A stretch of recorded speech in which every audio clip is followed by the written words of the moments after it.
All right, let's jump right into this explainer. Today, we're unpacking a really fascinating conversation between a mother and her 12-year-old daughter, Suman. Now, on the surface, it might just sound like a casual, everyday chat, but it actually captures this deep, enduring tension between human evolution and human nature. We're going to explore how progress isn't always what it seems, looking at history, economics, and even family dynamics through the lens of this one incredibly insightful exchange. So, do things ever really change? That is the profound question that sparks our whole analysis today. Sumin, despite only being 12 years old, casually drops this while reading about the evolution of transportation. And honestly, it pulls us straight into a massive philosophical debate about the modern world. It's such a simple question, right? But it totally challenges everything we assume about the forward march of time and innovation.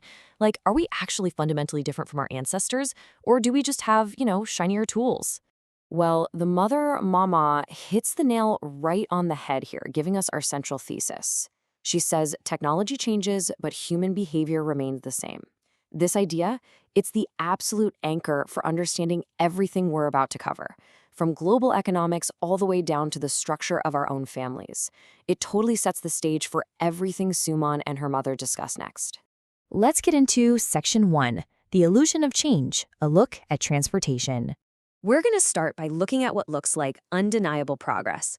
Suman points out this evolution, going from horses hauling people in stagecoaches to massive modern buses. I mean, the vehicles themselves look entirely different today, obviously. They're way faster, sleeker, and fully mechanized. But the fundamental human action, that core need to move a bunch of people from point A to point B, it literally remains exactly the same. The core behavior hasn't shifted an inch. And you see this illusion pop up again with navigation. Suma notes that earlier ships used to navigate just by looking up at the stars. And today, we're navigating ships using highly advanced radar systems. The tech tools have completely shifted from these ancient constellations to digital frequencies. But think about it. The intent to chart a course and safely cross the oceans is entirely unchanged. The human drive to explore and travel is the constant here. If we trace this concept over time, you'll see the scale completely balloons, but the behavior doesn't. Back in centuries past, early ships braved rough waters to bring merchandise across borders. Fast forward to present day, and what do we see? We've got these absolute behemoths, massive modern container ships, doing the exact same thing. Over centuries, our methods of maritime trade have scaled up massively in sheer volume and efficiency. But that enduring human drive for commerce, the urge to exchange goods and acquire what we don't have, it's a total constant. The ships grew, but the human motivation didn't budge. Moving on to Section 2, The Mechanics of Domination, War and Resources. Shifting our focus to the, well, slightly darker side of this human constant, Mama expresses this deep concern over the endless toll of ongoing wars. And Suman connects this right back to our main thesis. Historically, nations fought for domination, right, for more income or to extract raw materials from far-off lands. Today, she observes that they're still doing it, just maybe motivated specifically by resources like oil.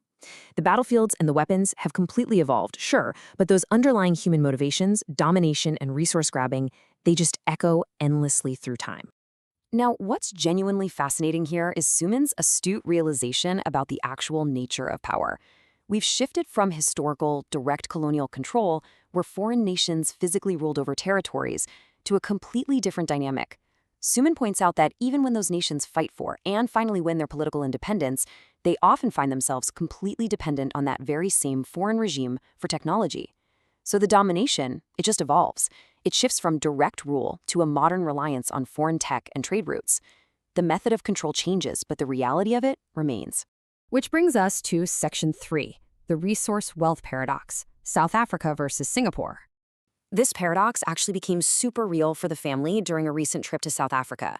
Suman literally could not wrap her head around the fact that a country sitting on immense natural wealth, we're talking huge diamond and gold deposits, still sees its everyday people facing really tough financial conditions. Like, how can a resource-rich nation be considered poor?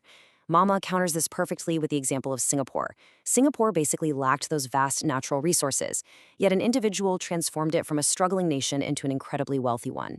It just brilliantly illustrates that raw materials alone absolutely do not dictate human flourishing. This leads us right into Section 4, the power of leadership, from nations to families. So if raw materials and advanced tech aren't the magic ingredients for a thriving society, We have to pivot to what actually drives progress: human agency. Mama breaks this revelation down beautifully. First off, it ultimately comes down to leadership. The actions of leaders are what transform a country, exactly like we saw with the Singapore example. Second, she points out a vital truth. Just having a ton of money or raw wealth doesn't automatically translate to happiness or well-being for regular folks. And finally, this is the real light bulb moment. These exact grand geopolitical dynamics apply all the way down to the family level. A family, just like a whole nation, relies on solid leadership way more than just material wealth to truly thrive. And I just love this part because it shows the real warmth of their conversation.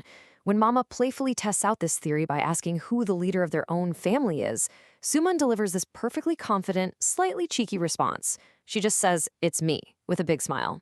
It brings such a deeply relatable human touch to what is honestly pretty complex discussion about global economics and history. It's a great reminder that these massive concepts are lived out in our living rooms every single day. So, what's the big takeaway from all this? The crucial point we've learned today is that human behavior, our underlying drives, our needs, and our total reliance on leadership is the ultimate constant in a world of ever-changing technology. Honestly, whether we're navigating by the stars or by radar, fighting with swords, or relying on modern tech monopolies, the human element is exactly the same. So we're going to leave you with this final, provocative question to chew on. Who leads your progress? Take a look at the leadership in your own life, your own family, and your environments. Are you letting the changing technology distract you, or are you actually focusing on the human actions that truly drive well-being? Think about that for a bit. Keep exploring.